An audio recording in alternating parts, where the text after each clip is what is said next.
Olá, eu sou o pastor David Paniago e hoje vamos meditar sobre Judas, versículo 3. Está escrito assim: Amados, procurando eu escrever-vos com toda a diligência acerca da salvação comum, tive por necessidade escrever-vos e exortar-vos a batalhar pela fé que uma vez foi dada aos santos. Mais uma vez, amados, procurando eu escrever-vos com toda a diligência acerca da comum salvação, tive por necessidade escrever-vos e a exortar-vos a batalhar pela fé que uma vez foi dada aos santos. Primeira parte do versículo: Amados, procurando eu escrever-vos com toda a diligência acerca da salvação comum. Após a sua introdução, Judas é quase apologético. Parece que fazia tempo que ele desejava escrever, tendo empregado toda a diligência para escrever. Ele desejava ao seu público edificá-los na fé cristã. Provavelmente fosse a sua intenção escrever uma carta circular, como os demais apóstolos fizeram, a fim de levar os cristãos a se inteirarem da origem, alcance e eficácia da salvação que a fé no Senhor Jesus nos proporciona.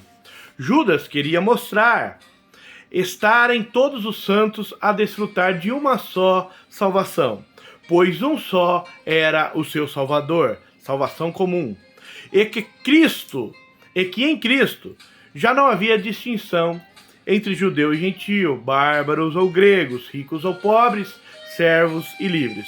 Todos somos um em Cristo Jesus. Champlin afirma que provavelmente o autor sagrado tinha planejado reunir um material e talvez tivesse começado uma obra acerca das glórias da fé cristã. Um tratado não polêmico que tensionava exortar, encorajar e ensinar os crentes.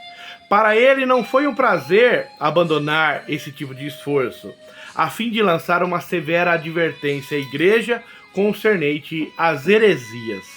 Robertson é da mesma opinião. Ele diz: Judas principiou cogitar escrever uma carta ou um tratado sobre a comum salvação, mas a situação que surgira na igreja o compeliu a escrever imediatamente a fim de sarara. Então, algo aconteceu. Uma notícia chegou para Judas, que estava escrevendo acerca da salvação comum, mas ele ficou sabendo de algo que estava entrando dentro da igreja e que podia estar corrompendo certas pessoas, que podiam estar favorecendo que algumas abandonassem a fé ou deixassem os primeiros preceitos que foram já orientados pelos apóstolos. Afinal, a fé foi dada de uma vez aos santos. Aí, segunda parte do versículo: Tive por necessidade escrever-vos e exortar-vos a batalhar pela fé que uma vez foi dada aos santos. Antes de escrever sobre assuntos mais pacíficos, outros fatores entraram na cena. Ele se sentiu compelido a tratar de uma situação que ameaçava a fé daqueles cristãos que ele chama de tão amados. Judas é alertado sobre a presença de certos elementos que sorrateiramente se haviam introduzido nas igrejas de Cristo, visando-lhe destruir a base, a sua comum salvação, a fé que uma vez por todas foi dada aos santos. Se o projeto de Judas era louvável, a demanda de Cristo era inadiável. O apóstolo pretendia discorrer exaustivamente acerca da comum salvação, mas o Senhor exigia que seu servo bradasse abreviada,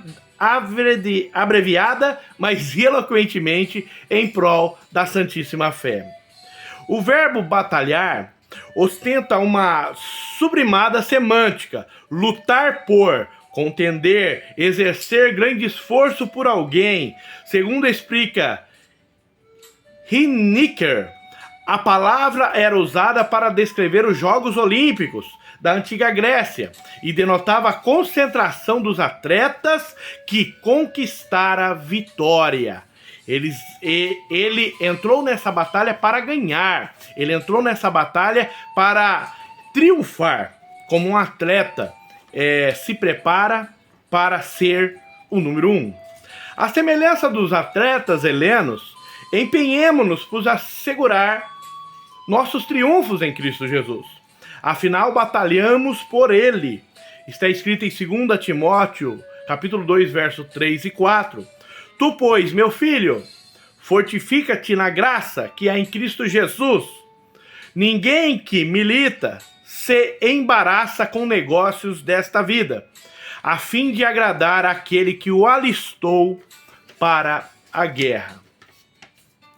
Amados, procurando eu escrever-vos com toda a diligência acerca da comum salvação, tive por necessidade escrever-vos e exortar-vos a batalhar pela fé que uma vez foi dada aos santos.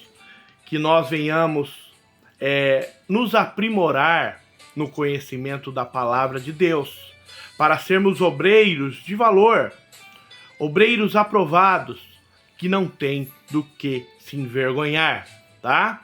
O Evangelho de Cristo, ele é um. Ele foi pregado, começou por Cristo, sucedeu com os apóstolos e agora está sobre nossa responsabilidade.